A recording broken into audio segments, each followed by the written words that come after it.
हरे कृष्णा कृष्णा कृष्णा हरे हरे, हरे राम राम राम हरे हरे। श्रील प्रभुपाद की जय। सभी भक्तों का स्वागत है। आज मुझे आप सभी का सेवा करने का यह सुअवसर प्राप्त हुआ है।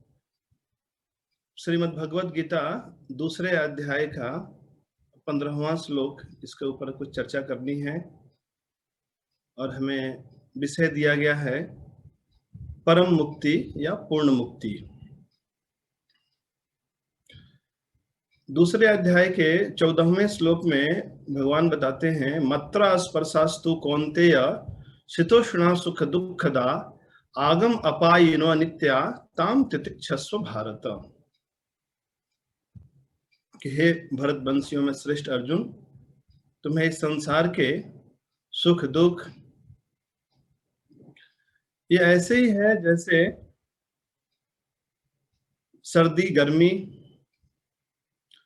तो ऋतुओं के परिवर्तन से कोई व्यक्ति व्यथित नहीं होता। व्यक्ति अपने कर्तव्यों के प्रति लापरवाह नहीं होता। तो तुम्हें भी इस क्षत्रिय धर्म का पालन करना चाहिए। फिर अगले श्लोक में, यम ही न व्यथयन्ते ते पूरुषम पुरुषर सभा सम दुख सुखम धीरम सो अमृत त्वाय कल्पते। बहुत ही महत्वपूर्ण श्लोक है, जहां भगवान बताते हैं जो व्यक्ति इस संसार के सुख दुख में विचलित हुए बिना और सभी परिस्थितियों में समभाव बना रहता है, वह मुक्ति के योग्य है। इन श्लोकों को पढ़ना आसान है, याद करना आसान है, पर इसके गूढ़ तात्पर्य को समझना और अपने जीवन में उसे उतारना। यहां बताया गया, अपने जीवन में आने वाले दुखों से विचलित हुए बिना। सामान्यतः हम सभी क्षुद्र कारणों से हम विचलित हो जाते हैं।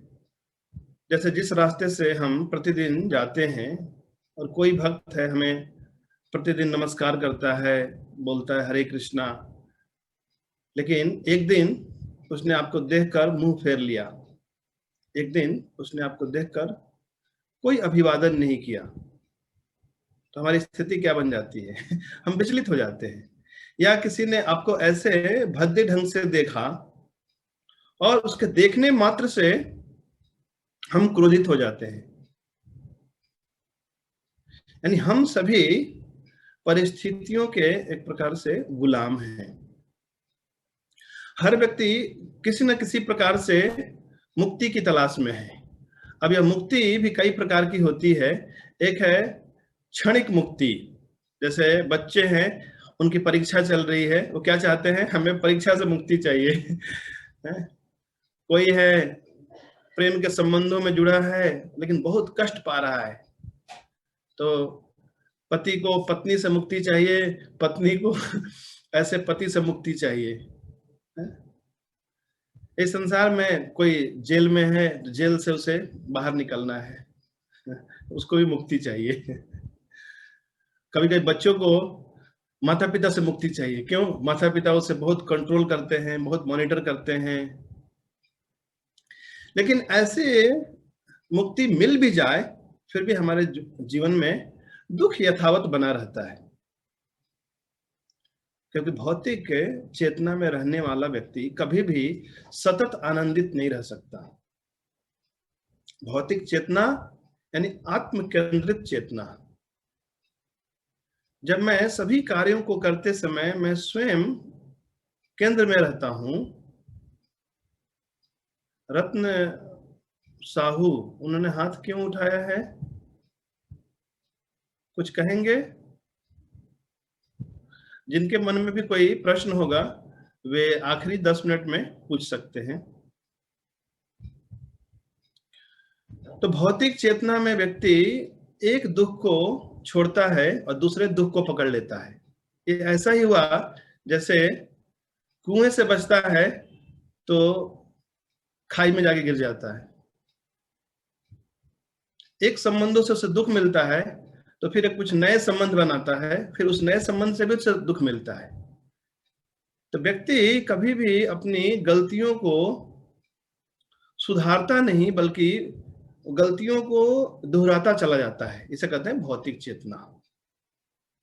तो जब तक हम इस संसार में हैं और भौतिक धारणा से प्रभावित हैं, अपने आप को हम शरीर मानते हैं और इस संसार का, हम स्वयं को ही इस संसार के भोक्ता के रूप में मानते हैं, तब तक हमारा दुख वैसे ही पीछा करता है जैसे हमारी छाया। हम जहां जाएंगे हमारी छाया भी हमारे साथ जाएगी। तो संसार के मान अपमान, सुख दुख, जय पराजय, लाभ हानि, व्यक्ति इनसे ऊपर उठना चाहता है। लेकिन इस संसार में कोई ऐसी व्यवस्था नहीं जिसके द्वारा वह ऊपर उठ सके। बिना आध्यात्मिक ज्ञान का अवलंबन लिए मुक्ति की परिभाषा बताई गई है, मुक्ति हित्वा अन्यथा रूपम स्वरूपेण व्यवस्थिति। मुक्ति का अर्थ है अपने स्वरूप में स्थित होना। यानी जब तक व्यक्ति को स्व का ज्ञान नहीं, आत्मज्ञान नहीं, वो संसार में कभी भी सतत आनंदित नहीं रह सकता। जैसे तो कुछ लोग क्या सोचते हैं, क्योंकि संसार में सक्रियता ही दुखों का कारण है, तो हम निष्क्रिय हो जाएंगे, अब हम कुछ नहीं करेंगे। जैसे मानो किसी के पैर में तकलीफ है, अब जब भी वो पैर हिलाता है पैर में दर्द होता है।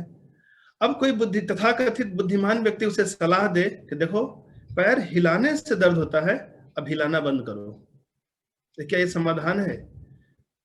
क्योंकि पैर हिलाने से दुखता है इसलिए पैर मत हिलाओ, ये है इसका उपचार। ये क्या उपचार हुआ? नहीं, उपचार होगा क्यों दुखता है, उसका सीटी स्कैन कराओ, कुछ कराओ, एमआरआई कराओ, पता करो कहीं ऑस्टियोपोरोसिस तो नहीं, कहीं कोई फ्रैक्चर तो नहीं। उसी प्रकार अज्ञानता और भौतिक जगत के प्रति आसक्ति हमारे दुखों का कारण है। कृष्ण भूलि से जीव अनादिर बहिर्मुख, आते व माया दे तार संसार दुख। संसार में दुखों का कारण कृष्ण के प्रति बहिर्मुखता है। कृष्ण भूलि से जीव, जैसे ही हम कृष्ण को भूल जाते हैं और हम अपने आप को इस संसार का भोक्ता और एक प्रकार से स्वामी मानने लगते हैं, तो हमारे जीवन में दुखों का प्रादुर्भाव प्रारंभ हो जाता है। तो जिस प्रकार हाथ और पैर का हिलाना बंद करना उपचार नहीं है, उसी प्रकार जीवन की मूल समस्याओं को हमें समझना चाहिए। भगवत गीता 8वें अध्याय में भगवान कहते हैं, माम उपेत्य तु पुनर्जन्म दुःखालयम अशाश्वतम नाप्नुवन्ति महात्मान संसिद्धिम परमाम गता। मुझे प्राप्त करके योगी जन पुनः इस दुखमय संसार में वापस नहीं आते, क्योंकि संसार दुखों से पूर्ण है। यह संसार एक हॉस्पिटल की तरह है। जैसे हम हॉस्पिटल में जाते हैं तो कष्ट मिलना स्वाभाविक है, लेकिन हॉस्पिटल का उद्देश्य हमें कष्ट देना नहीं होता। हॉस्पिटल का उद्देश्य हमारे कष्टों का निवारण करना होता है। यद्यपि हॉस्पिटल में हमें कई प्रकार के दुख मिलते हैं, इसलिए कहते हैं this material world suffering is a fact of life, suffering is not the purpose of life. इस भौतिक संसार में दुख मिलना बिल्कुल लाजमी है, लेकिन संसार बनाने का उद्देश्य हमें दुख देना नहीं है। हॉस्पिटल बनाने का उद्देश्य हमें दुखी करना नहीं, लेकिन हमारे दुखों का निवारण करना है। अब उन दुखों से हम कैसे ऊपर उठ सकते हैं, उसके लिए मुक्ति का मार्ग है। क्या कभी हमारे जीवन में ऐसा समय नहीं आ सकता कि हमारे जीवन का प्रति पल और प्रति क्षण आनंद से भरा हो?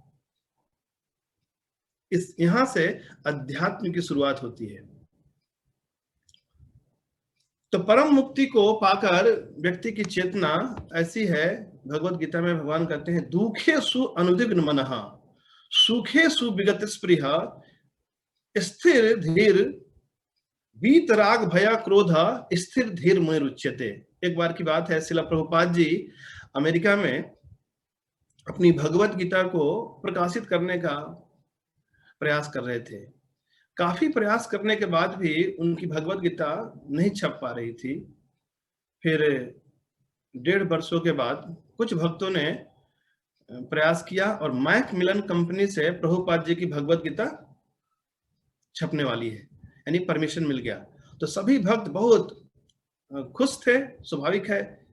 अभी तक कई जगह से उन्हें निराशा हाथ लगी थी। सभी आए प्रभुपाद जी के पास, Prabhupada we have got the permission to publish Bhagavad Gita. Prabhupada ने कहा ठीक है बैठ जाओ। यानी प्रभुपाद जी ऐसे सुखों को पाकर बहुत हर्षित नहीं होते, और दुखों को पाकर हम क्या है, हम सुखों को पाकर हम जंप करने लगते हैं। लेकिन 5वें अध्याय में भगवान कहते हैं न प्रिहर्षत प्रियम प्राप्य न उद्विजित प्रिय चाप्रियम स्थिर बुद्धिर सम्मूढ़ो ब्रह्मविद ब्रह्मणि स्थिता। प्रिय वस्तु को पाकर बहुत हर्षित नहीं होता और अप्रिय को पाकर बहुत व्यथित नहीं होता। ऐसे व्यक्ति की जो बुद्धि है वो स्थिर है। ऐसे व्यक्ति की चेतना आध्यात्मिक स्तर पे स्थिर मानी जाती है। और हमें मानव जीवन का लक्ष्य है कि कैसे हम अपनी चेतना का ऊर्ध्वगमन करें, कैसे हम अपनी चेतना को भौतिक तल से उठाकर आध्यात्मिक तल पे स्थिर करें। तो श्रील प्रभुपाद इसके मूर्तिमान स्वरूप थे। अभी कहाँ भक्त लोग इतने परेशान थे, और अभी जब यह संदेश मिला कि भगवत गीता छपने के लिए तैयार है, ऐसा लगा जैसे कुछ हुआ ही ना हो। प्रभुपाद ने बिल्कुल जैसी सेवा कर रहे थे वैसी ही सेवा में लगे रहे। बाकी भक्तों को उन्होंने कहा आप लोग शांतिपूर्वक बैठ जाइए। तो यह स्थिति हमें कैसे प्राप्त होती है? क्या ऐसी स्थिति ध्यान योग का अवलंबन करने से या किसी अष्टांग योग? नहीं, ऐसी स्थिति हमें भक्ति योग का अनुशीलन करने से स्वाभाविक ही प्राप्त हो जाती है। भक्ति का बाई प्रोडक्ट सह उत्पाद है मुक्ति। मुक्ति के लिए भक्तों को अलग से कुछ प्रयास करने की आवश्यकता नहीं है। भगवत भक्ति 14वें अध्याय के 26वें श्लोक में भगवान बताते हैं माम च यो अविचारेण भक्ति जोगेन सेवते सगुणान समतित्तैतान ब्रह्म भूयाय कल्पते। भगवान की शुद्ध भक्ति में लगने से व्यक्ति की स्वाभाविक चेतना आध्यात्मिक स्तर पे उठ जाती है, और उस स्तर को पाकर वो इस संसार के दुखों से प्रभावित नहीं होता।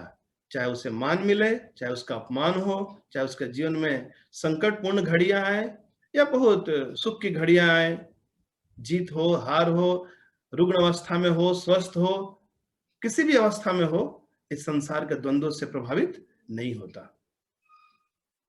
परंतु हमें भक्ति हमारा प्राइम ऑब्जेक्टिव होना चाहिए, ना कि मुक्ति।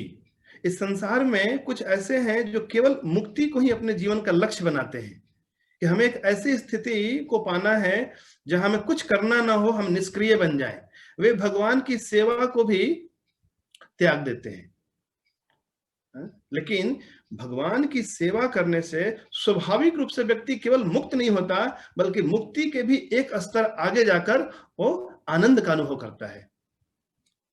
मुक्ति ऐसा ही है जैसे मानो हम किसी ट्रेन में जा रहे थे, बड़ी भीड़ थी और किसी ने हमारे पैर पे पैर रख दी, और हम स्लीपर पहने हुए थे और वो दूसरा व्यक्ति वो बूट पहने हुए था, उसने ऐसा पैर रखा और हमारे ऐसा चीख पड़े।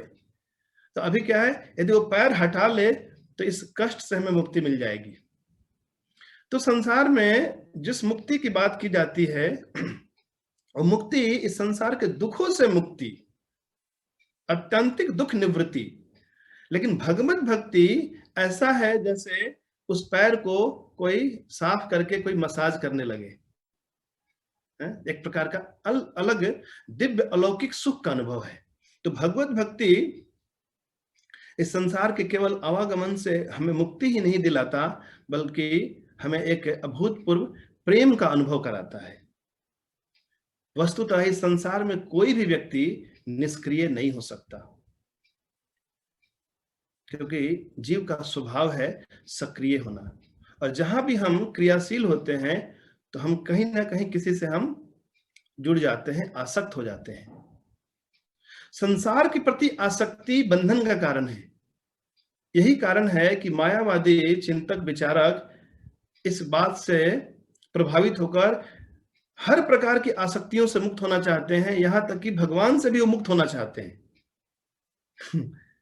लेकिन कहा जाता है, प्रसंगम अजरम पासम आत्मनो कयो विदु स एव साधुसु कृतो मोक्ष द्वारम अपावृतम। जैसी आसक्ति व्यक्ति के संसार में है, यदि वैसे ही आसक्ति भगवान के प्रति, भगवान के महान भक्तों के प्रति हो, तो मोक्ष का द्वार स्वाभाविक रूप से खुल जाता है। तो हमें आसक्तियों को समाप्त नहीं करना, बल्कि हमें अपनी आसक्तियों को शुद्ध करना है, आसक्तियों को रूपांतरित करना है। एक बार की बात है, मैं सागर जिले में हरि सिंह गौर यूनिवर्सिटी, वहां एक व्याख्यान देने गया था। तो वहां पे एक सेमिनार देने के बाद आखिरी में प्रश्नोत्तर सत्र में एक लड़की मेरे पास आई और उसने अपनी बात बताई कि उसकी बहन है, वो किसी से प्रेम करती थी और उसको प्रेम में बहुत धोखा मिला और तभी से उसने खाना पीना बंद कर दिया है और वो बीमार रहने लगी है और उसका पूरा शरीर पीला पड़ गया है, उदास रहने लगी है। तो आपके पास कोई समाधान है इसका? मैंने कहा कि वैसी आसक्ति यदि उसकी श्री कृष्ण के प्रति हो जाए या किसी भगवान के शुद्ध भक्तों के प्रति हो जाए तो उसके जीवन में आनंद के फूल खिल जाए।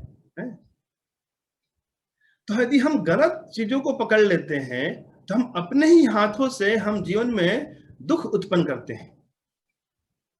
तो बाद में मैंने उसे भगवत भक्ति का मार्ग दिखाया कि उसे हमने भगवान के नाम का जप करने की अनुरोध किया कि तुम 1 माला 2 माला जप करना प्रारंभ करो, उसे जाकर बताना, और उसे हमने एक साहित्य भी दिया। क्योंकि हम केवल यह कहें कि तुम यह मत देखो, यह मत खाओ, यह मत सुनो, इससे हमारी चेतना रूपांतरित होने वाली नहीं। इसकी बजाय हम कहते हैं यह खाओ, यह देखो, यह सुनो। तो सकारात्मक और विधायक कार्यों में लगने से हमारी चेतना शुद्ध होती है। तो भगवत भक्ति एक विज्ञान है।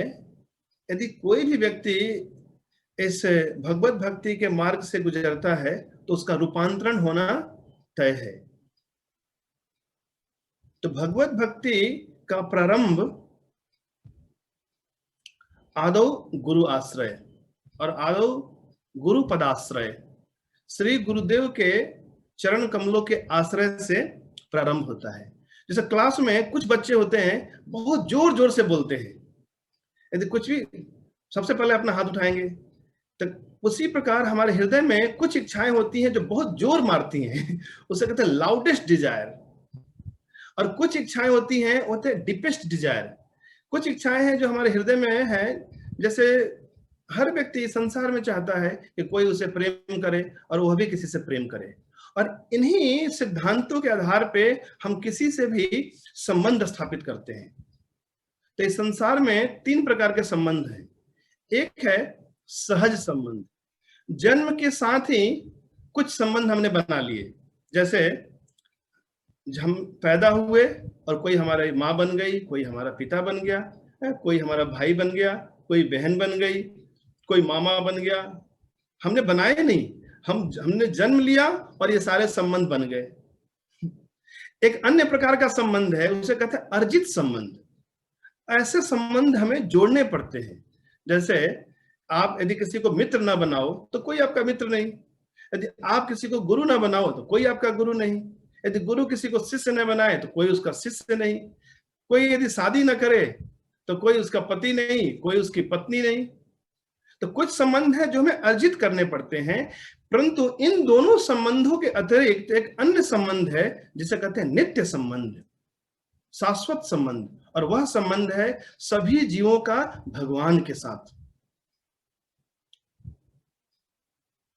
वो पहले भी था, अभी भी है और आगे भी रहेगा, लेकिन हमने जन्म जन्मांतर उस संबंध को हमने भुला दिया है और हमने केवल इस सहज संबंध और अर्जित संबंध को ही हमने प्राथमिकता दी है, और इन्हीं संबंधों में हम सुख की तलाश कर रहे हैं।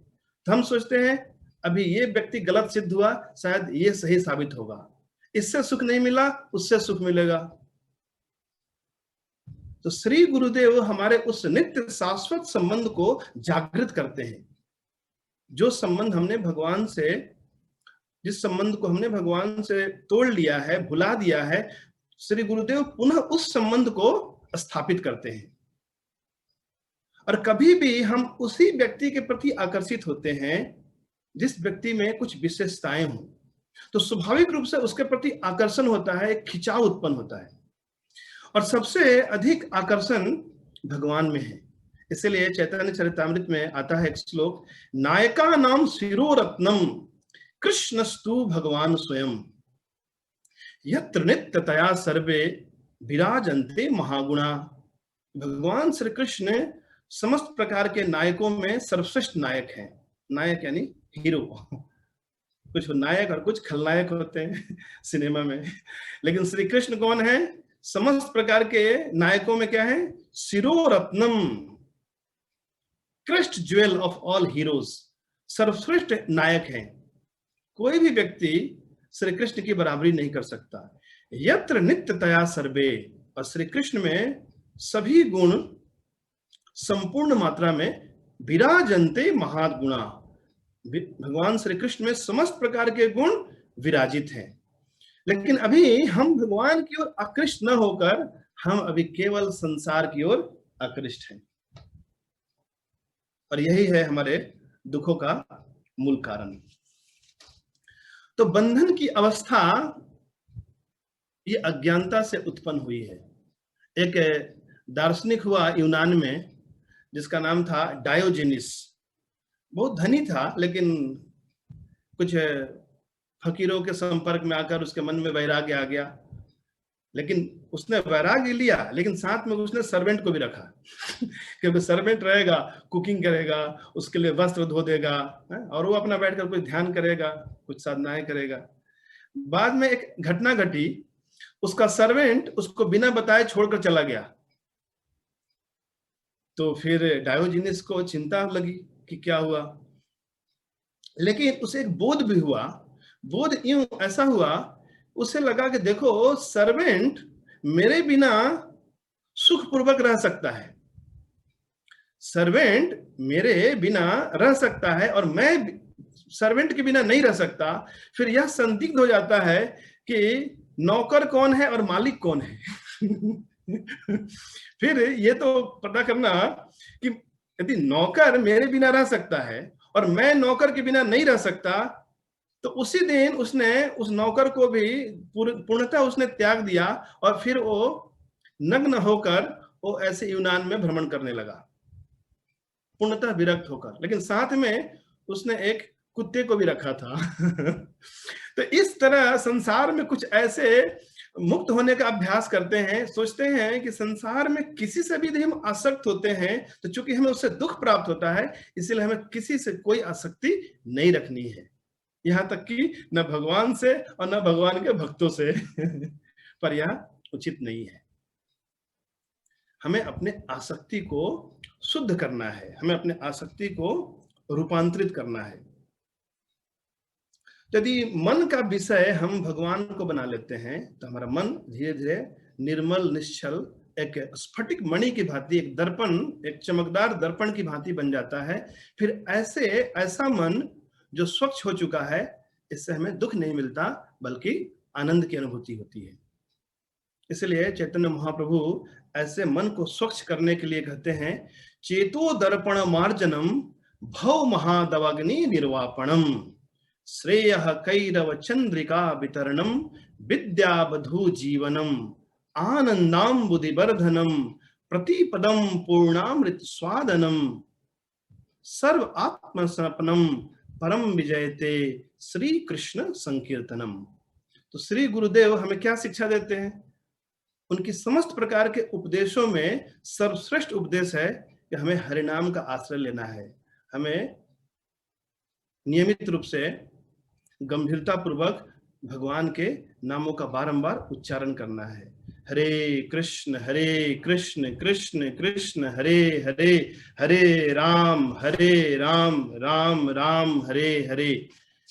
तो यद्यपि भगवान का नाम करना बहुत ही आसान है, लेकिन अभी हम इतने रुग्ण अवस्था में हैं कि भगवान का नाम भी यद्यपि सहज है, लेकिन हम भगवान का नाम नहीं ले पाते हैं। तो जैसा कि मैंने प्रारंभ में भी बताया, ये भौतिक संसार एक हॉस्पिटल की तरह है। तो hospital is not a place of enjoyment, it is a place of purification. अस्पताल का उद्देश्य वहां पर आपको वीआईपी वार्ड में रखकर आपको खिलाना पिलाना नहीं बल्कि आपको सुधारना है। तो कब आप वहां जाकर ऐसा डिमांड नहीं कर सकते कि मुझे ये खाने को लाओ, मेरे लिए ये लाओ। नहीं, डॉक्टर ने कहा ये तुम्हारे लिए सूप है, ये सूप लो, ये बॉयल खाओ, ये खिचड़ी खाओ, बस उसे ही खाना है और फिर हम स्वस्थ हो जाएंगे, फिर हम जो चाहें डॉक्टर की अनुमति से खा सकते हैं। तो उसी प्रकार अभी हम रुग्ण अवस्था में होने के कारण इस संसार में भोग करने की प्रवृत्ति है, और यह भोग कई स्तरों पर की जाती है, एक स्थूल स्तर पे और एक सूक्ष्म स्तर पे। तो सामान्यतः स्थूल स्तर पे तो हम सभी समझ जाते हैं कि हमने ये कार्य किया इसलिए हमें दुख मिला, लेकिन सूक्ष्म स्तर पे हम नहीं समझ पाते हैं। जैसे मानो किसी ने हमें भद्दे ढंग से देखा और हमने क्रोध किया, तो हम क्या सोचते हैं, हमारे क्रोध के कारण सामने वाला व्यक्ति है, यदि वह मुझे भद्दे ढंग से नहीं देखता तो मैं क्रोधित नहीं होता। यानी मुझे नहीं बदलना चाहिए, किसको बदलना चाहिए, उसे बदलना चाहिए। लेकिन यदि हम गहराई से विचार करें तो मैं क्रोधित क्यों हुआ, क्योंकि मैंने उससे अपेक्षाएं की थी कि वो मुझे बहुत प्रेम पूर्वक देखे। और मैंने अपेक्षाएं क्यों की थी, क्योंकि मैं सोचता हूं मैं बहुत ही उनसे श्रेष्ठ हूं, मैं गुणों से संपन्न हूं। यानी अपेक्षाएं भौतिक जगत में हमारे जितनी अधिक लोगों से अपेक्षाएं होती हैं, उतना ही अधिक हम दुख पाते हैं। तो भौतिक जगत में अपेक्षाएं न हो, क्या संभव है? यह संभव नहीं है। जहां भी संबंध है वहां किसी न किसी प्रकार से हम अपेक्षाओं पे आधारित ही संबंध होते हैं। तो इन अपेक्षाओं को हमें एक स्वस्थ अपेक्षाएं बनानी है, हेल्दी एक्सपेक्टेशंस। ऐसी अपेक्षाएं जो दूसरों के लिए सहयोगी हैं, दूसरों को आध्यात्मिक मार्ग में अग्रसर कराने वाली है।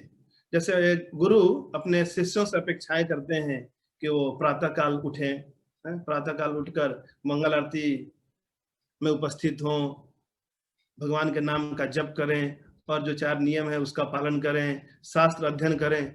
तो ये अपेक्षाएं क्या है? ये बिल्कुल स्वस्थ अपेक्षाएं हैं, ऐसी अपेक्षाएं होनी चाहिए।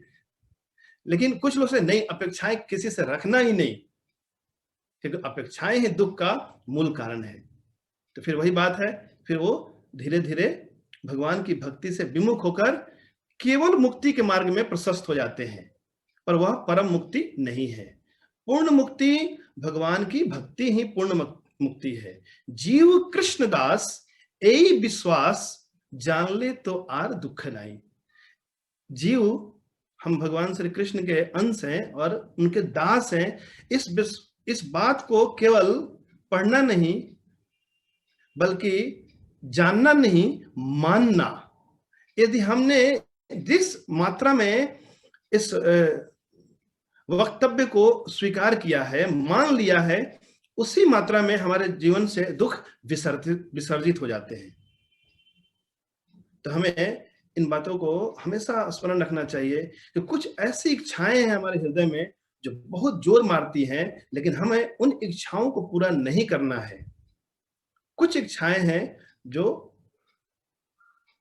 डीपेस्ट डिजायर है, हमें उन इच्छाओं का पोषण करना है। और उन इच्छाओं का पोषण करना आसान हो जाता है जब हम भक्तों के सानिध्य में रहकर भगवत भक्ति में अग्रसर होते हैं।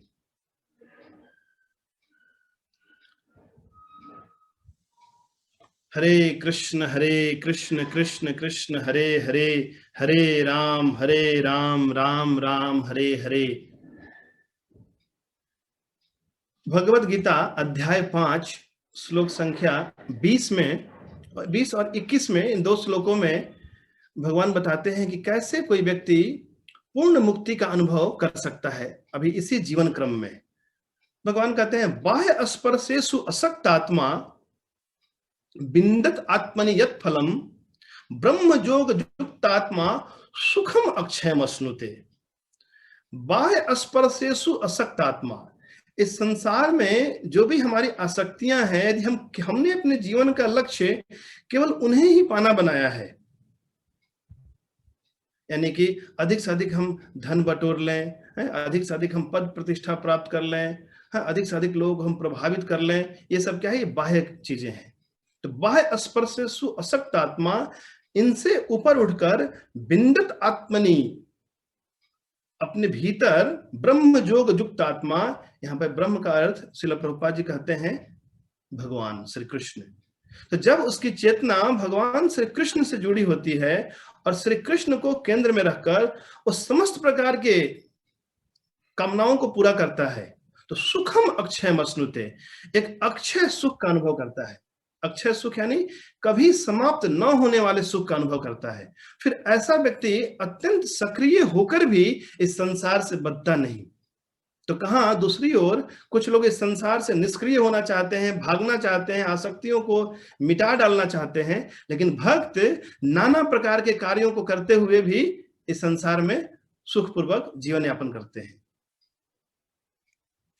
तो भौतिक चेतना यानी कि बद्ध अवस्था और आध्यात्मिक चेतना यानी कि मुक्त अवस्था। तो परम मुक्ति या पूर्ण मुक्ति भगवान के प्रति समर्पण का भाव है। तो समर्पण में व्यक्ति के हृदय में एक ऐसी अहोभाव, एक ऐसी भाव दशा होती है जहां वो केवल देकर सुखी होना चाहता है, बदले में कुछ पाने की कामना नहीं होती। जहां कुछ बदले में पाने की कामना आ जाती है, वही हमारी भक्ति शिथिल होने लगती है, शुष्क होने लगती है। यदि मैं किसी से प्रेम करूं, यदि मैं किसी की सेवा करूं और बदले में मैं उससे कुछ पाना चाहता हूं, तो ये बदले में जो पाने की चाह है, ये समर्पण के अभाव का सूचक है, समर्पण में कमी का सूचक है। तो भगवत भक्ति में भी हमें त्याग करने पड़ते हैं, पर यह त्याग में हमें कुछ खोना नहीं, बल्कि हमें पाना है। और क्या पाना है? भगवान की कृपा और भगवान का प्रेम पाना है। तो यही है भगवत भक्ति का परम लक्ष्य कि हमें जन्म और मृत्यु के चक्र से छुटकारा तो ऐसे ही बाई प्रोडक्ट के रूप में मिल जाता है, लेकिन जो सर्वश्रेष्ठ मुक्ति का फल है, जो सर्वश्रेष्ठ भक्ति का फल है, वो है कृष्ण के प्रति समर्पण और कृष्ण का प्रेम। और ऐसे प्रेम को पाकर जीव स्वाभाविक रूप से ही संसार के माम उपेत्यत पुनर्जन्म, भगवान को पाकर, कृष्ण को पाकर पुनर्जन्म न विद्यते, उसका पुनर्जन्म नहीं होता और इस संसार में वो पुनः कभी वापस नहीं आता। तो ये कुछ बातें थी जो मैंने आप लोगों के समक्ष रखी। तो काफी समय 15 मिनट हम प्रश्न उत्तर के लिए रख सकते हैं। यदि भक्तों के मन में कोई प्रश्न हो, कोई जिज्ञासा हो और कुछ कोई जोड़ना चाहता हो तो जोड़ सकते हैं, और नहीं तो हम उसके श्रील प्रभुपाद के उस तात्पर्य को पढ़ेंगे, उस श्लोक के। मैं स्क्रीन शेयर कर रहा हूं आप लोगों को, आप लोग अपने स्क्रीन पे देख सकते हैं।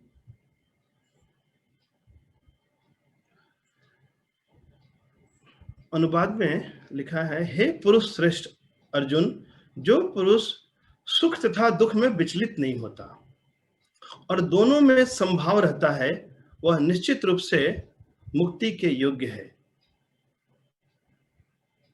तात्पर्य, जो व्यक्ति आत्म साक्षात्कार की उच्च अवस्था प्राप्त करने के लिए दृढ़ प्रतिज्ञ है और सुख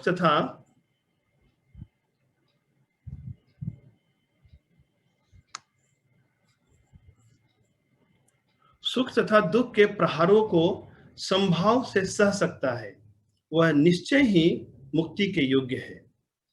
वर्णाश्रम धर्म में चौथी अवस्था अर्थात संन्यास आश्रम कष्ट साध्य अवस्था है, किंतु जो अपने जीवन को सचमुच पूर्ण बनाना चाहता है, वह समस्त कठिनाइयों के होते हुए भी संन्यास आश्रम अवश्य ग्रहण करता है। ये कठिनाइयां पारिवारिक संबंध विच्छेद करने तथा पत्नी और संतान से संबंध तोड़ने के कारण उत्पन्न होती हैं।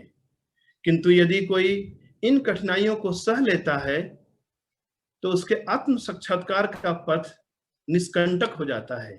अतः अर्जुन को क्षत्रिय धर्म निर्वाह में दृढ़ रहने के लिए कहा जा रहा है। भले ही स्वजनों या अन्य प्रिय व्यक्तियों के साथ युद्ध करना कितना ही दुष्कर क्यों न हो, भगवान चैतन्य ने 24 वर्ष की अवस्था में ही संन्यास ग्रहण कर लिया था। यद्यपि उन पर आश्रित उनकी तरुण पत्नी तथा वृद्धा मां की देखभाल करने वाला अन्य कोई न था, तो भी उच्च आदर्श के लिए उन्होंने संन्यास ग्रहण किया और अपने कर्तव्य पालन में स्थिर बने रहे। भव बंधन से मुक्ति पाने का यही एकमात्र उपाय है। संन्यास का अर्थ है यहाँ भगवान की सेवा के लिए वैराग्य।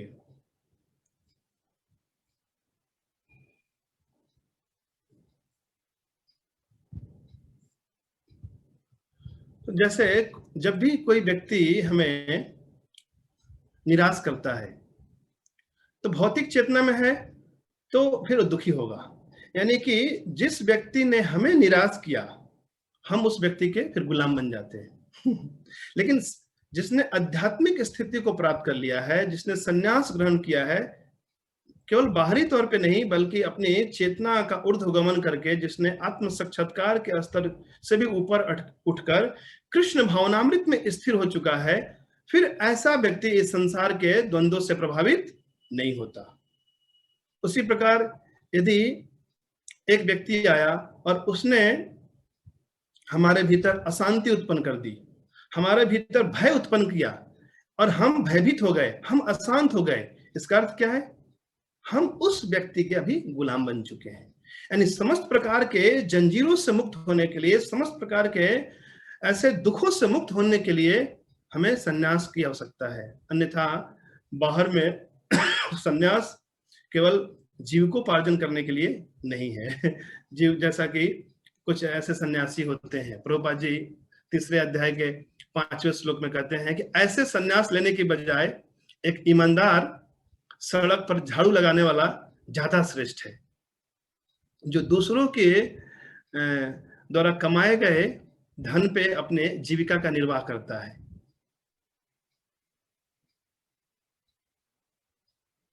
हरे कृष्ण कृष्ण कृष्ण हरे हरे, हरे राम राम राम हरे हरे।